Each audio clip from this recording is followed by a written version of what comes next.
ஆய்போவன் வணக்கம். அஸ்ஸலாமு அலைக்கும். 2025ஆம் ஆண்டு பிப்ரவரி மாதம் 24ஆம் திகதி அன்று இடம்பெற்ற அமைச்சரவை கூட்டத்தில் எட்டப்பட்ட முடிவுகளை அரசாங்க தகவல் திணைக்களத்திலிருந்து நாங்கள் உங்களுக்கு வழங்குகின்றோம்.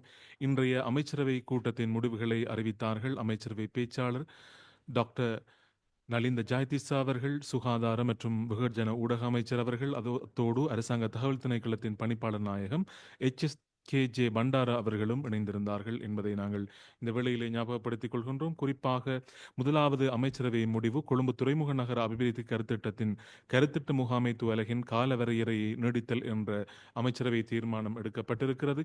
கருத்திட்ட கண்காணிப்பு, பிரச்சினைகளுக்கு தீர்வு காணல் மற்றும் பயன்பாட்டு சேவைகள் ஒருங்கிணைப்புக்காக இலங்கை அரசு மற்றும் CHEC port city Colombo private limited நிறுவனத்தை இணைப்பு செய்வதற்கான பிரதான அலகாக கொழும்பு துறைமுக நகர அபிவிருத்தி திட்டத்தின் கருத்திட்ட முகாமைத்துவ அலகு இயங்கி வருகிறது. இந்த கருத்திட்டத்தின் 2ஆம் கட்டத்தின் கீழ் திட்டமிடப்பட்டுள்ள பணிகள் 2027ஆம் ஆண்டு ஜூன் மாதம் அளவில் பூர்த்தி செய்வதற்கு எதிர்பார்க்கப்பட்டிருக்கிறது.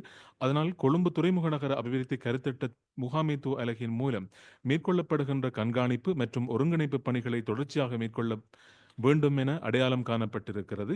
அதற்கமைய குறித்த கருத்திட்ட முகாமைத்துவ அலகின் தொழிற்பாட்டு காலத்தை 2027ஆம் ஆண்டு 6ஆம் மாதம் 5ஆம் திகதி வரை நீடிப்பதற்கு நிதி திட்டமிடல் மற்றும் பொருளாதார அபிவிருத்தி அமைச்சர் என்ற ரீதியில் கௌரவ ஜனாதிபதி அவர்கள் சமர்ப்பித்த யோசனைக்கு அமைச்சரவை அங்கீகாரம் வழங்கியிருக்கிறது என்ற அமைச்சரவை முடிவும் எடுக்கப்பட்டிருக்கிறது. பண்டார்நாயக்க சர்வதேச ராஜதந்திர பயிற்சி நிறுவனம் மற்றும் பிலிப்பைன்ஸ் நாட்டின் வெளிநாட்டு சேவைகள் நிறுவனத்திற்கு இடையில் புரிந்துணர்வு ஒப்பந்தம் என்ற அமைச்சரவை தீர்மானமும் எடுக்கப்பட்டிருக்கிறது. 2 நாடுகளுக்கு இடையில் நல்லுறவு மற்றும் ஒத்துழைப்புகளை மேம்படுத்திக் கொள்வதற்காகவும் விருத்தி செய்து கொள்ளும் நோக்கிலும் இலங்கை மற்றும் பிலிப்பைன்ஸ் வெளிநாட்டு சேவைகள் அதிகாரிகளுக்கு இடையில் ராஜதந்திர தரிசிப்பு கற்கைகள், ஆய்வுகள் மற்றும் பயிற்சி வேலை திட்டங்களை நடத்துதல் மற்றும் நிபுணத்துவ பரிமாற்றல் போன்றவற்றுக்கான வசதிகளை ஏற்பாடு செய்யும் வகையில் இலங்கை பண்டார்நாயக்க சர்வதேச ராஜதந்திர பயிற்சி நிறுவனத்திற்கும் பிலிப்பைன்ஸ் குடியரசின் வெளிநாட்டு சேவைகள் நிறுவனத்திற்கும் இடையில் புரிந்துணர்வு ஒப்பந்தத்தை மேற்கொள்வதற்கான முன்மொழிவு முடியப்பட்டிருக்கிறது. குறித்த ஒப்பந்தத்தில் இருதரப்பினருக்கும் கைச்சாத்திடுவதற்காக வெளிநாட்டு வேலை வாய்ப்புகள் மற்றும் சுற்றுலா அமைச்சர் அவர்கள் சமர்ப்பித்த யோசனைக்கு அமைச்சரவை அங்கீகாரம் அளித்திருக்கிறது. இதேபோன்று சர்வதேச சிவில் விமான சேவைகள் உடன்படிக்கைக்கான திருத்தங்களுக்கு ஏற்புடைய ஆர்டிகல் 3 BIS ஒழுங்குமுறை பத்திரத்தை அணுகுவதற்கான சமகால அமைச்சரவையின் கொள்கை ரீதியான அங்கீகாரத்தை பெறல் என்ற தீர்மானமும் அமைச்சரவை கூட்டத்தின் போது எடுக்கப்பட்டிருக்கிறது. பறந்து கொண்டிருக்கும் சிவில் விமானத்திற்கு எதிராக உறுப்பு நாடுகள் ஆயுதங்களை பிரயோகிப்பதை தடுப்பதற்கு இயலுமாகும் வகையில் சிகாகோ உடன்படிக்கையை திருத்தம் செய்வதற்காக 1948ஆம் ஆண்டு 5ஆம் மாதம் 10ஆம் தேதி இடம்பெற்ற சர்வதேச சிவில் விமான சேவைகள் ஒருங்கமைப்பின் 25வது பொதுச்சபை கூட்டத்தில் தீர்மானிக்கப்பட்டுள்ளதுடன் குறித்த திருத்தத்திற்கு ஒழுங்குமுறை பத்திரம் ஆர்டிகல் 3 பிஸ் சிகாகோ கன்வென்ஷன் 1998ஆம் ஆண்டு 10ஆம் மாதம் 1ஆம் தேதி தொடக்கம் நடைமுறைப்படுத்தப்பட்டுள்ளது. சர்வதேச சிவில் விமான சேவைகள் உடன்படிக்கையின் உறுப்பு நாடுகள் குறித்த ஒழுங்குமுறை பத்திரத்தை அணுகுவதற்காக 2024ஆம் ஆண்டு 2ஆம் மாதம் 12ஆம் தேதி அன்று இடம்பெற்ற அமைச்சரவை கூட்டத்தில் அங்கீகாரம் வழங்கப்பட்டுள்ளது. இதுவரை அது தொடர்பாக எந்தவித தொடர் நடவடிக்கைகளும் மேற்கொள்ளப்படவில்லை. அதற்கிணங்க குறித்த ஒழுங்குமுறை பத்திரத்தை அணுகுவதற்காக போக்குவரத்து, நெடுஞ்சாலைகள் மற்றும் சிவில் விமான சேவைகள் அமைச்சர் அவர்கள் சமர்ப்பித்த யோசனைக்கு அமைச்சரவை அங்கீகாரம் வழங்கியிருக்கிறது என்ற அமைச்சரவை முடிவும் அமைச்சரவை கூட்டத்தின் போது எடுக்கப்பட்டிருக்கிறது என்பதை நாம் இந்த வேளையில் ஞாபகப்படுத்திக் கொள்கின்றோம்.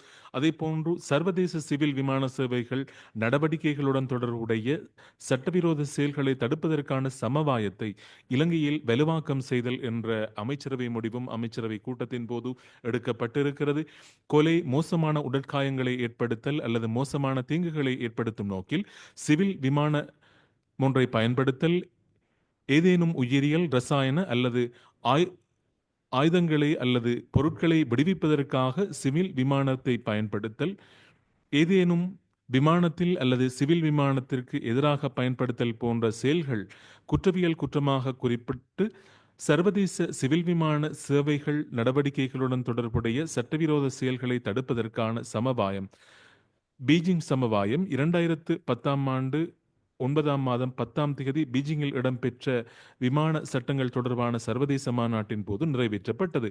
அவ்வாறான குற்றங்கள் எமது நாட்டில் தற்போது பலுவாக்கத்திலுள்ள 1996ஆம் ஆண்டின் 31ஆம் இலக்க சர்வதேச விமான சேவைகளின் போது சட்டவிரோத செயல்களை தடுக்கும் சட்டத்தின் ஏற்பாடுகளில் உள்வாங்கப்படாததுடன் பீஜிங் சமவாயத்தை வலுவாக்கம் செய்வதற்கு அங்கீகாரம் வழங்கப்பட்டிருக்கிறது. குறித்த சட்டமூலத்தை தயாரிப்பதை துரிதப்படுத்தி பூர்த்தி செய்வதற்கு இயலுமாகும் வகையில் சமகால அமைச்சரவையின் கொள்கை ரீதியான அங்கீகாரத்தை வழங்குவதற்காக போக்குவரத்து, நெடுஞ்சாலைகள், துறைமுகங்கள் மற்றும் சிவில் விமான சேவைகள் அமைச்சர் அவர்கள் சமர்ப்பித்த யோசனைக்கு அமைச்சரவை அங்கீகாரம் அளித்திருக்கிறது என்ற முடிவும் எடுக்கப்பட்டிருக்கிறது. சர்வதேச மகளிர் தினத்தை முன்னிட்டு தேசிய மகளிர் வாரத்தை பிரகடனப்படுத்துவதற்கான முடிவுக்கும் அமைச்சரவை அங்கீகாரம் அளித்திருக்கிறது.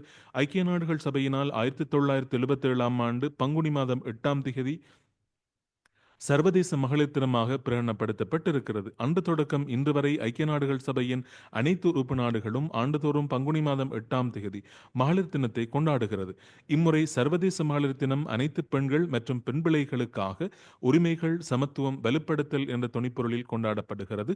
அதற்கு இணையாக மாதருக்கு நிலைபேறான எதிர்காலம், மாதரின் வெல்லமையே எமது வழிகாட்டி என்ற துணைப்பொருளில் தேசிய மகளிர் வாரமாக பிரகடனப்படுத்துவதற்கு மகளிர் தினத்தை தேசிய நிகழ்வுகள் உள்ளடங்கலாக தேசிய, மாகாண, மாவட்ட மற்றும் பிரதேச மட்டத்திலான வேலை திட்டங்களை நடைமுறைப்படுத்துவதற்காகவும் அமைச்சரவையின் அங்கீகாரம் கிடைத்திருக்கிறது.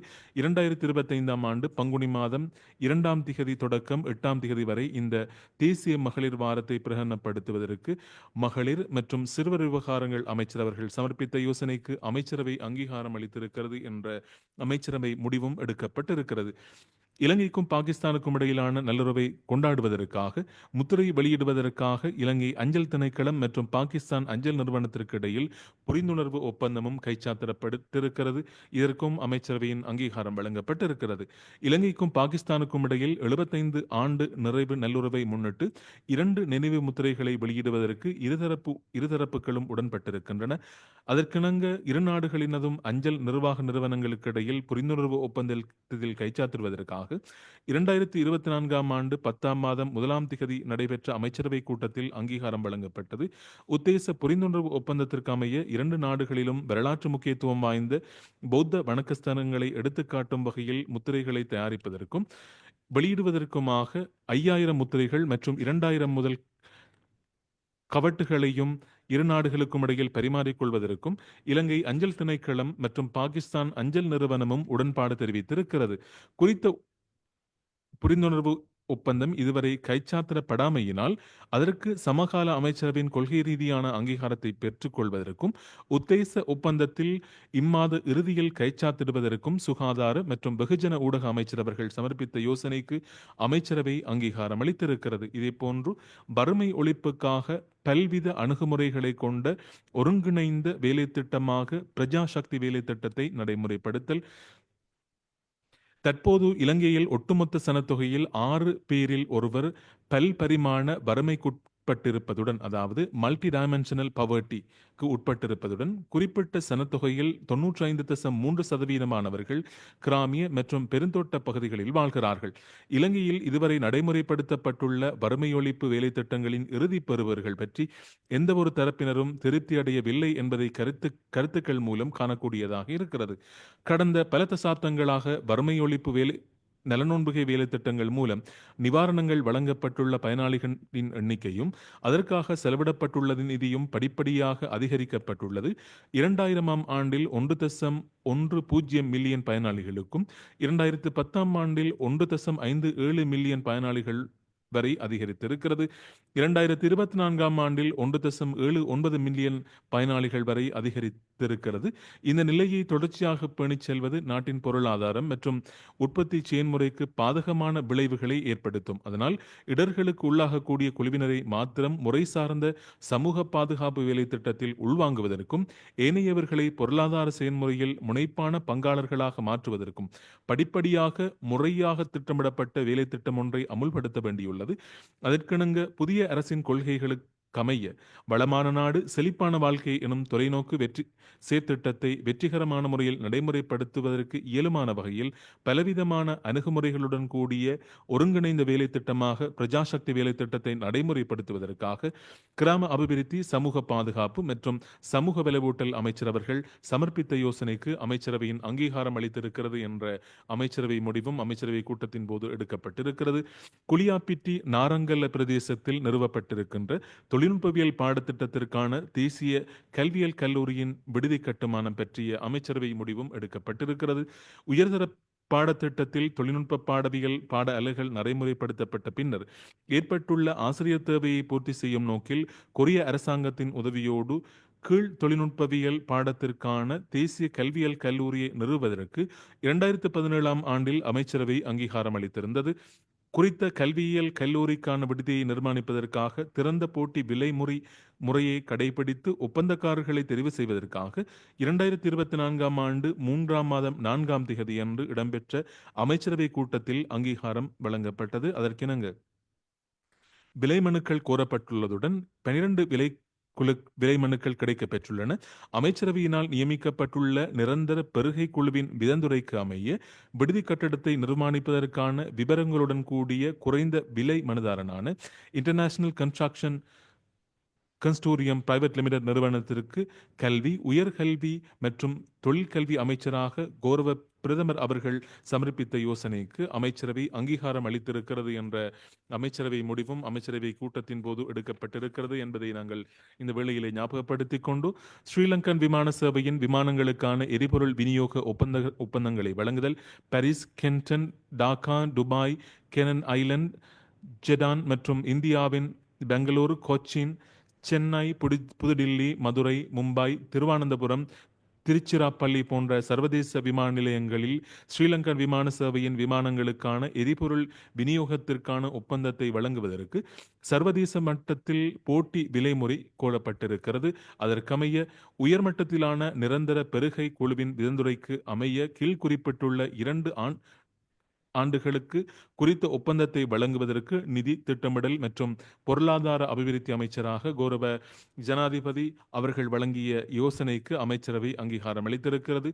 இப்போது நாம் படிப்படியாக விமான நிலையங்கள் மற்றும் விதந்திருக்கப்பட்ட பலுதாரர்களின் பெயர்களை அறிவிக்கின்றோம். பாரிஸ் நகருக்காக BP Middle East LLC, Canton நகருக்காக BP Middle East LLC, Dhaka நகருக்காக aviation service management limited, Dubai Chervan Products Company, a division of Chervan USA Inc., Ken Island Royal Sino Energy Aviation Service Hong Kong Company Limited, Jedan United Fuel Company Limited, இந்தியாவின் 7 விமான நிலையங்கள், Bharat petroleum corporation limited ஆகிய நிறுவனங்களுக்கு வழங்கப்பட்டிருக்கிறது என்பதை ஞாபகப்படுத்துகின்றோம். சூதாட்ட விளையாட்டு ஒழுங்குபடுத்தல் அதிகார சபையை நிறுவதற்கான யோசனையும் சமர்ப்பிக்கப்பட்டிருக்கிறது. இலங்கையில் சூதாடல் மற்றும் விளையாட்டுத்துறை நிறுவனங்களை தர நிர்ணயப்படுத்தல், சமூக பாதிப்புகளை குறைத்தல், சுற்றுலாத்துறையை மேம்படுத்தல் மற்றும் பொருளாதார அபிவிருத்திக்கு விரிவான முழுமையான விடயத்துடன் கூடிய சுயாதீன ஒழுங்குபடுத்தல் நிறுவனமாக சூதாட்ட விளையாட்டு ஒழுங்குபடுத்தல் அதிகார சபையை நிறுவதற்கும் அதற்கான சட்டமூலத்தை தயாரிக்குமாறு சட்டவரைஞருக்கு ஆலோசனை வழங்குவதற்கும் 2023 ஆண்டு 6ஆம் மாதம் 26ஆம் திகதி இடம்பெற்ற அமைச்சரவை கூட்டத்தில் அங்கீகாரம் வழங்கப்பட்டது. குறித்த சட்டமூலத்தை தயாரிக்கும் பணிகளை தொடர்ச்சியாக மேற்கொண்டு செல்வதற்கு சமகால அமைச்சரவையின் கொள்கை ரீதியான அங்கீகாரம் தேவை என சட்டவரைஞரால் அறிவிக்கப்பட்டது. அதற்கமைய குறித்த சட்டமூலத்தை துரிதமாக தயாரித்து அமைச்சரவை கொள்கை ரீதியான அங்கீகாரம் வழங்குவதற்காக நிதி திட்டமிடல் மற்றும் பொருளாதார அபிவிருத்தி அமைச்சராக கௌரவ ஜனாதிபதி அவர்கள் சமர்ப்பித்த யோசனைக்கு அமைச்சரவையின் அங்கீகாரம் வழங்கப்பட்டிருக்கிறது என்ற முடிவும் எடுக்கப்பட்டிருக்கிறது. இதே போன்று 2023 ஆண்டின் 33ஆம் இலக்க விளையாட்டில் ஊக்க பதார்த்தத்தை பயன்படுத்துவதற்கு எதிரான சமவாய சட்டத்தை திருத்தம் செய்தல் என்ற யோசனையும் அமைச்சரவையிலே சமர்ப்பிக்கப்பட்டிருக்கிறது. ஊக்கு பதார்த்தத்தை பயன்படுத்துவதற்கு எதிராக இலங்கை முகவராண்மை SLDA ஆனது ஊக்கு பதார்த்த பயன்பாட்டுக்கு எதிரான உலக முகவராண்மை WADA அமைப்பின் சட்டங்கள் மற்றும் ஒழுங்கு விதிகளுக்கு அமைய இயங்கும் நிறுவனமாகும். அத்துடன் இலங்கை விளையாட்டு வீரர்களுக்கான சர்வதேச விளையாட்டுகளில் பிரதித்துவப்படுத்துவதற்கான வாய்ப்புகளை பெற்றுக்கொள்ள வேண்டுமாயின் ஊக்கப்பதார்த்த பயன்பாட்டுக்கு எதிராக இலங்கை முகவராண்மை நிறுவனத்தின் சட்டங்கள் மற்றும் ஒழுங்கு விதிமுறைகளுக்கு அமைய செயல்படுவது அவசியமாகும். ஊக்கப்பதார்த்த பயன்பாட்டுக்கு எதிராக உலக முகவராண்மை அமைப்பு ஒவ்வொரு நாட்டிலும் ஊக்கப்பதார்த்த பயன்பாட்டுக்கு எதிராக சட்டங்களை பகுப்பாய்வு செய்து தர நியாயமான முறையில் இயங்கி இருக்கின்றமைக்கான மீளாய்வு செய்து மேற்கொள்ள வேண்டிய திருத்தங்கள் விதிந்துரைகளுக்குட்பட்டுள்ளன. 2013 ஆண்டில் 33 இலக்க விளையாட்டு ஊக்கு பதார்த்த பயன்பாட்டுக்கு எதிராக சமவாய சட்டத்தை தயாரிக்கும் போது 2013 ஆண்டில் காணப்பட்ட சர்வதேச தர நியாமனங்களே உள்வாங்கப்பட்டிருக்கின்றன. 2024 ஆண்டில் ஊக்கு பதார்த்த பயன்பாட்டுக்கு எதிராக உலக முகவராண்மை அமைப்பு இலங்கை ஊக்கு பதார்த்த பயன்பாட்டுக்கு எதிராக சமவாய சட்டம் மீளாய்வு செய்யப்பட்ட பின்னர் குறித்த சட்டத்தில் மேற்கொள்ளப்பட வேண்டிய திருத்தங்கள் பல விதிந்துரைக்கப்பட்டிருக்கின்றன. அதற்கமைய 2013 ஆண்டின் 33 இலக்க விளையாட்டு ஊக்கு பதார்த்த பயன்பாட்டுக்கு எதிரான சமவாய சட்டத்தை தயாரிக்குமாறு சட்ட வரைஞருக்கு ஆலோசனை வழங்குவதற்காக விளையாட்டு இளைஞர் விவகார அமைச்சரவர்கள் சமர்ப்பித்த யோசனைக்கு அமைச்சரவை அங்கீகாரம் அளித்திருக்கிறது என்ற செய்தியும் இருக்கிறது. இதே போன்று தமிழ் ஆங்கிலம் ஆகிய மொழிபெயர்ப்புகளுக்கு இடையில் ஏதேனும் ஒவ்வாமை ஏற்படும் பட்சத்தில் சிங்கள மொழியே மூலமாக அமையும் என்பதை நாம் இந்த வேளையிலே ஞாபகப்படுத்திக் கொள்கின்றோம். குறிப்பாக இந்த இடத்திலே அமைச்சர் டாக்டர் நலிந்த ஜெயதிஸ் அவர்களிடம் ஊடகவியலாளர்கள் எழுப்பிய கேள்விகளுக்கு அமைச்சர் அவர்கள் பதில் வழங்கினார்கள். 2025 ஆண்டு 2ஆம் மாதம் 24 ஜனாதிபதி அனுரகுமார் திசாநாயக் அவர்கள் தலைமையிலே இடம்பெற்ற அமைச்சரவை கூட்டத்திலே எடுக்கப்பட்ட முடிவுகள் இன்றைய அமைச்சரவை முடிவுகளை அறிவிக்கும் மாநாட்டின் போது அறிவிக்கப்பட்டன.